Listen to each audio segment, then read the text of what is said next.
안녕하세요, 메밀입니다. 황혼기에 다다른 닌텐도 스위치인 만큼 다양한 게임들이 출시했지만 출시한 지 7년이 되어가는 기기에 관한 관심은 떨어질 수밖에 없는데요. 그러던 중 5월에 젤다 티어스 오브 더 킹덤이 출시된 이후 스위치에 관한 관심이 다시 한번 쏠리게 되었습니다. 그래서 이에 맞춰서 닌텐도 스위치를 새로 구매하시거나 아니면 짱 박아뒀다가 복귀하신 분들도 계실 겁니다. 올해 하반기에는 마리오 신작도 출시하니 지금이 복귀하시기 딱 좋은 때가 아닐까 싶습니다. 이러한 분들을 위해 스위치 추천 게임 10개를 준비해왔습니다. 그렇다면 어떤 게임들이 여러분들 기다릴까요?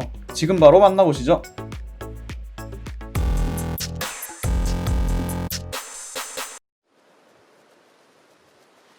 첫 번째로 소개해드릴 게임은 포켓몬스터 레전드 아르세우스입니다. 본작은 지금까지 출시했던 다른 여타 본가 포켓몬스터 시리즈와는 다르게 인간과 포켓몬이 공존하기 전 시간대를 다루고 있는 스핀오프 작품입니다. 시대적 배경은 지금의 신호지방의 과거 모습인 히스이 지방을 다루고 있습니다. 그렇게 주인공은 앞으로 포켓몬스터 모험의 토대가 되는 첫 도감을 만들기 위해 포켓몬 세계를 탐험하며 도감을 완성합니다. 3D 액션 어드벤처 장르의 특성상 구르기와 조용히 걸어가는 등의 다양한 액션들이 포함되어 있으며 포켓몬 포획 방식 또한 전작과의 차별성을 두고 있습니다. 풀숲에 들어가서 우연히 포켓몬을 마주치는 방식이 아닌 내가 직접 포켓몬에게 다가가서 배틀을 시작하거나 포켓몬고처럼 몰래 다가가서 몬스터볼을 던져 포획하는 것도 가능합니다. 아니면 특정 포켓몬이 좋아하는 음식으로 유인을 하는 것도 가능합니다. 그리고 오픈월드 장르인 만큼 내가 직접 아이템을 수집하고 그 아이템으로 직접 다른 아이템을 만드는 크래프팅 시스템, 특히 몬스터볼이 등장하기 전의 시점을 다루고 있어 몬스터볼을 직접 만들어서 던져야 한다는 것이 플레이 포인트로 다가올 수 있을 것 같습니다. 그리고 각 포켓몬의 특성에 맞게 서로 다른 지역에 배치되어 있는 넓은 오픈월드를 탐험하는 재미도 느낄 수 있습니다. 또한 각 포켓몬에 맞춰 기술을 표현해준 스킬 모션과 이펙트 등도 눈여겨볼 만합니다. 덕분에 더 실감나고 박진감 있는 포켓몬 전투가 가능합니다. 다만 지금까지 계속 문제가 되어왔던 게임 프리크의 게임 그래픽 저하 문제라든지 최적화 문제가 분명히 따라오는 아쉬움도 존재하지만 지금까지의 포켓몬 시리즈와는 확연히 다른 경험을 할 수 있고 분명 새롭고 재밌다는 사실만큼은 변함이 없으니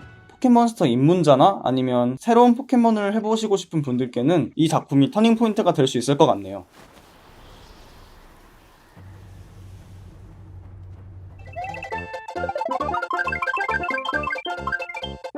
두 번째로 소개해드릴 게임은 슈퍼마리오 메이커 2입니다. 마리오 30주년을 기념으로 출시한 슈퍼마리오 메이커 1을 이어서 2019년에 출시한 후속작입니다. 이 편에서는 비탈기를 포함해 다양한 기믹들이 추가되었으며 슈퍼마리오 3D 월드와 멀티플레이 모드까지 추가되어 출시했습니다. 에디터 게임인 만큼 스테이지를 내가 원하는 대로 만들 수 있으며 그 스테이지를 다른 플레이어와 공유하는 것이 기본 구성입니다. 슈퍼마리오 시리즈 게임처럼 여러 개의 스테이지를 만들어 하나의 월드를 구성하는 것도 가능하고 게임의 기본으로 미리 제작되어 있는 스토리 모드도 플레이할 수 있습니다. 특히 맵 에디터 툴이라는 장점을 살려 지금까지 출시했던 슈퍼마리오 브라더스, 슈퍼마리오 월드, 슈퍼마리오 3D 월드 등의 맵 디자인과 기믹을 활용한 스테이지도 제작이 가능하다는 사실, 과거의 마리오의 추억을 가지고 있어도 좋고 새로운 기믹을 체험할 수 있다는 점에서 추천할 만합니다. 스트리머들의 방송을 많이 보셨을 수도 있지만 멀티플레이도 여러모로 골 때리면서 재밌는 콘텐츠여서 굳이 맵을 만드는 데 흥미가 없더라도 다양한 맵을 경험해보시는 걸 좋아하시는 분들께도 추천드립니다.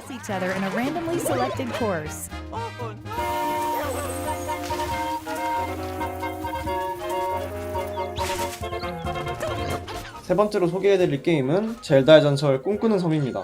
이하 꿈섬으로 부르겠습니다. 젤다 꿈섬은 1993년 게임보이로 처음 출시한 게임으로 젤다의 전설 시리즈의 네 번째 작품입니다. 처음 출시 당시부터 지금까지도 뛰어난 게임성과 탄탄한 스토리, 카메오 등으로 호평을 받으며 명작으로 평가받고 있습니다. 그런 게임이 2019년 리메이크되어 닌텐도 스위치로 출시되었고 약 600만 장 이상을 판매하며 좋은 평가를 받았습니다. 꿈섬의 스토리는 신데레 트라이포스에서 모험을 마친 링크가 집으로 돌아오면서 겪은 이야기를 그리고 있습니다. 약간 시리즈의 스피노프 느낌으로 보시면 될 것 같은데요. 다른 젤다 시리즈와 가장 중요한 차이점이라고 한다면 젤다 공주가 게임에 등장하지 않습니다. 대신에 닌텐도의 다른 프랜차이즈에 카메오 캐릭터가 등장하기 때문에 그 카메오 캐릭터를 찾아보는 재미도 있더라고요. 꿈섬에는 웃긴 이스터에그도 있습니다. 상점에서 물건을 훔칠 수 있는데 물건을 훔치다가 상점 주인에게 걸리면 캐릭터의 이름이 도둑으로 바뀝니다. 닌텐도의 센스가 돋보이는 부분이네요. 지금까지 말한 여러 장점들에도 불구하고 기본적으로 고전 게임인 구작을 리메이크한 것이기 때문에 현재 출시하고 있는 왕국의 눈물이나 야생의 숨결과는 조금 다른 퍼즐 위주의 게임이고 여러 편의성 부분에서도 호불호가 갈릴 수 있는 게임입니다. 제가 말씀드린 이 단점들에도 불구하고 오히려 젤다의 근본인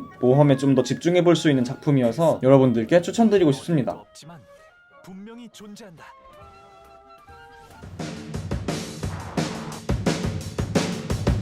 네 번째로 소개해드릴 게임은 스플래툰 3입니다. 잉크를 쏴서 상대의 영역을 칠해 승리하는 라이트한 컨셉의 게임으로 영역 배틀 모드와 오징어와 문어를 모티브로 한 귀여운 캐릭터들이 대표적인 TPS 장르의 게임입니다. 전세계 판매량의 절반이 일본에서 기록되었을 정도로 일본에서는 정말 압도적인 인기를 자랑하는 국민 게임이라고 하네요. 매 게임이 5분에서 10분 내외 빠른 시간 내에 이루어지지만 1분 1초도 한눈 팔 수 없이 전황이 시시각각 바뀌고 굉장한 몰입도를 자랑합니다. 여러가지 능력을 가진 독특한 무기들도 되게 많아서 자신만의 전투 스타일로 매 게임마다 색다르게 플레이할 수 있습니다. 싱글플레이 모드인 히어로 모드 또한 충실한 구성과 다양한 기믹들로 전작들보다도 훨씬 호평을 받았습니다. 특히 스플래툰2의 아이돌인 텐타클스가 등장하는 싱글 모드가 포함된 확장 컨텐츠도 차후 발매될 예정입니다. 위유의 스플래툰을 시작으로 닌텐도 스위치까지 꾸준히 출시하고 있는 스플래툰 시리즈는 평소에 TPS 장르를 좋아하시거나 가볍고 캐주얼한 게임을 좋아하시는 분들에게 적극 추천드립니다. 다섯 번째로 소개해드릴 게임은 슈퍼마리오 3D 컬렉션입니다. 과거에 출시했던 3D 마리오 3개의 작품을 모아서 출시한 합본인데요. 일단 게임이 3개가 들어있다는 사실부터 국밥입니다. 슈퍼마리오 64, 슈퍼마리오 갤럭시, 슈퍼마리오 선샤인 이렇게 3작품이 수록되어 있습니다. 특히 슈퍼마리오 64와 선샤인은 샌드박스 장르의 게임으로 2D 마리오 시리즈처럼 정해진 스테이지를 순서대로 깨는 것이 아니라 어떤 스테이지를 먼저 클리어하든 아무 상관없는 구성을 가지고 있습니다. 그리고 슈퍼마리오 64는 3D 액션 어드벤처 장르의 교과서라고 불릴 만큼 3D 게임의 정석으로 평가받는 명작이며 슈퍼마리오 선샤인은 펌프라는 새로운 무기를 활용해서 물감을 지워나간다는 특이한 컨셉의 게임이어서 꼭 해보시기를 추천드립니다. 추가로 슈퍼마리오 갤럭시는 3D 플랫포머 장르 중 최고라고 해도 과언이 아닌데요. 코파를 물리치는 최종적인 스토리는 똑같지만 그 중간의 과정에 우주를 배경으로 한 다양한 스테이지를 탐험하며 스타를 모으고 다양한 능력들을 사용하는 재미가 대단합니다. 다만 슈퍼마리오 64와 슈퍼마리오 선샤인은 그만큼 고전 게임이기 때문에 약간 난이도가 있고 조작감이 불편한 것만 빼면 세 게임 모두 옛날 마리오를 해보지 않았거나 옛날 마리오를 해봤지만 다시 해보고 싶은 사람이라면 충분히 추억에 잠길 수 있을 만한 그런 게임들이기 때문에 적극 추천드립니다.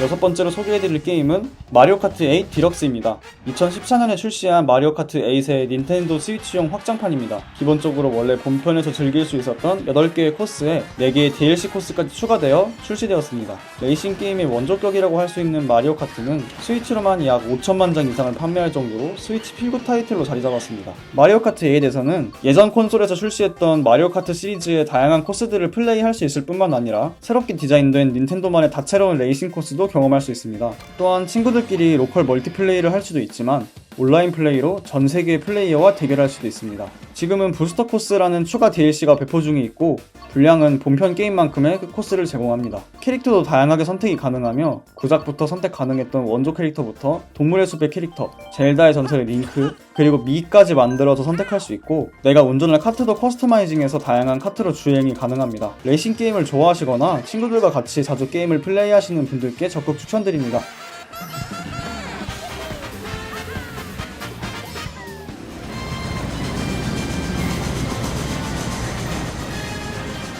일곱 번째로 소개해드릴 게임은 슈퍼마리오 오디세이입니다. 2017년에 스위치 런칭작으로 출시한 게임으로 먼저 소개해드렸던 선형적인 플랫포머 장르인 슈퍼마리오 갤럭시 시리즈와는 다르게 슈퍼마리오 64, 슈퍼마리오 선샤인에서 보여줬던 샌드박스 스타일의 게임성을 계승하였습니다. 이번 작은 모자를 던지고 활용하는 모자 액션을 중심으로 진행되며 다른 몬스터에게 모자를 던져 빙의한 다음에 그 몬스터의 능력을 사용할 수 있는 캡처 능력을 활용합니다. 각 스테이지는 왕국이라는 이름으로 묘사되며 다양한 스타일과 개성 있는 스테이지 구성을 보여줍니다. 또한 과거의 마리오 시리즈를 떠오르게 하는 요소도 경험할 수 있고 2D와 3D를 넘나드는 플레이 경험도 할 수 있습니다. 비주얼도 전작과는 확실히 달라진 모습을 보여주고 있는데요. 특히 뉴욕이 모티브인 뉴동크 시티는 게임의 활용 점정을 보여줍니다. 오디세이 이후로 지금까지 3D 마리오의 후속작이 나오지 않고 있는데 출시한 지 6년이나 넘게 지났지만 지금 플레이에도 전혀 손색 없는 명작으로 아직 플레이해보지 못하신 마리오 팬들에게는 필구 타이틀이라고 할 수 있겠네요.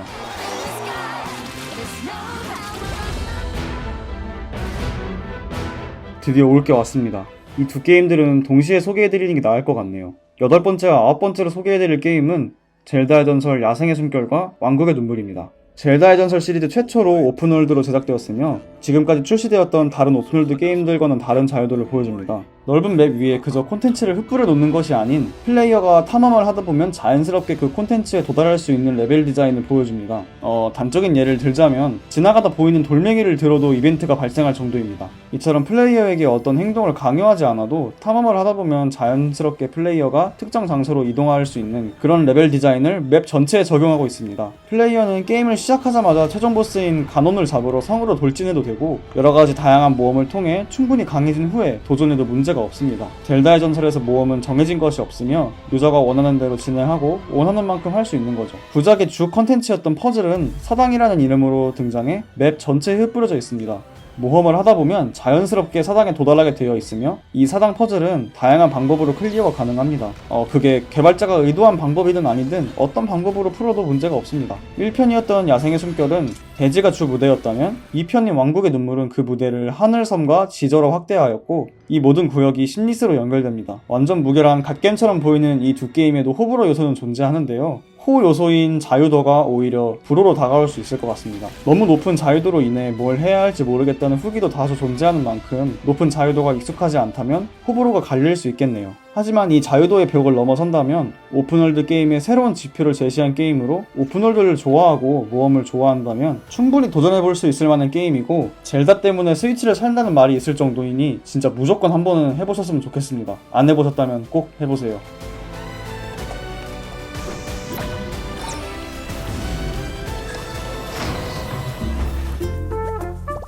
마지막으로 소개해드릴 게임은 모여봐요 동물의 숲입니다. 줄여서 모동숲이라고 부르겠습니다. 모동숲은 자신만의 섬을 꾸미고 넓혀나가며 귀농을 몸소 체험할 수 있게 해준 게임입니다. 이 게임은 스타듀밸리나 다른 여타 농장 게임과 비슷한 샌드박스형 생활 시뮬레이션 게임인데요. 플레이어는 한 섬에 정착해서 살아가며 다양한 농작물을 수확하고 가꾸며 농부의 삶 그리고 현실적인 노동의 참된 의미를 깨닫게 해줍니다. 시리즈의 전통인 너굴의 빚을 갚아가며 점점 섬을 성장시키다 보면 자연스럽게 주민도 늘어나게 되고 수집할 요소도 늘어납니다. 모동숲에는 특이한 점이 하나 있는데요. 바로 우리의 실제 시간과 동일하게 시간이 흘러간다는 점입니다. 계절과 시간이 실제 시간과 동일하기 때문에 해당 시기에만 얻을 수 있는 아이템이 존재하는 등 여러 특이한 이벤트가 발생합니다. 다만 위와 같은 리얼타임 이벤트와 게임의 특성상 직접 노가다를 해야 하는 점이 속도감 있는 플레이를 주로 했던 분들에게는 호불호 요소로 다가올 수 있는데요. 그럼에도 그러한 과정을 통해서 자신의 섬을 꾸미고 다른 사람들과 소통하며 플레이하는 것이 동숲의 묘미이기 때문에 이러한 생활 시뮬레이션 게임 스타일이 마음에 드시는 분들에게는 적극 추천드립니다.